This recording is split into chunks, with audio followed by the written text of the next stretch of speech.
अमन अमान की जो हालात है कि देखिए सिंध में भी हिजान खेजी का दौर गुजरा, सुबह सिंध में बनने वाले 6 कैनाल्स को लेकर जो हालात गुजरे, हुँ। उसके बाद जो मोरों के वाक़यात हुए, जो सूरत हुई, जो कशीदगी की, उस पे पीपल्स पार्टी की क्या जो मतलब जो स्टांस है, अभी जो आपके हवाई दाखिला घर पे हमला हुआ, उस पे आपका क्या स्टांस है? आप पीसफुल प्रोटेस्ट करते हैं तो हम आपका साथ देते हैं। मोरो में डिफरेंट पोजीशन थी।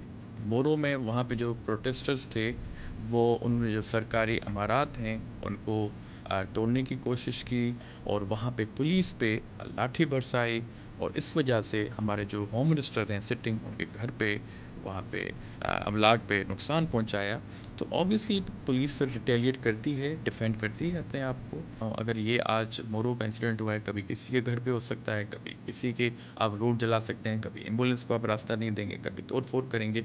ये पाकिस्तान तो नहीं है। हमारे जो कौम परस्त हैं, उनको भी सोचना चाहिए कि खुद वो आउट ऑफ कंट्री बैठे हुए हैं, लोगों को यहाँ पे यूज़ कर रहे हैं, ऐसा भी नहीं होना चाहिए। तो जो आने वाला जो इलेक्शन का दौर है, आप समझते हैं कि दोबारा बस पार्टी दोबारा मैं हुकूमत बना आपको एक पाएगी? एग्जांपल देता हूँ। 2018 में बेनज़ीर साहिबा शहीद हुए।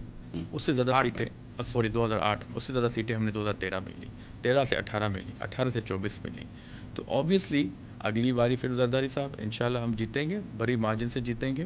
तो सिंध पब्लिक सर्विस कमीशन एक बहुत ही मोतबर और मौजूद इदारा होना चाहिए था, लेकिन बहुत ही कॉन्फ्लिक्टेड है, शदीद मुतनाज़ हुआ। और पिछले दिनों जो SPSC के थ्रू जो भर्तियाँ हुई, उनको अदालत में चैलेंज भी किया गया, और जो लोगों के जो इंटरव्यूज़ थे, बाकायदा तौर पर ये चीज़ें मंजर पे पड़ी हैं कि लोग रिटर्न में अच्छे खासे नंबर्स लेके आ रहे हैं, और when they appear the interview they got nothing to present.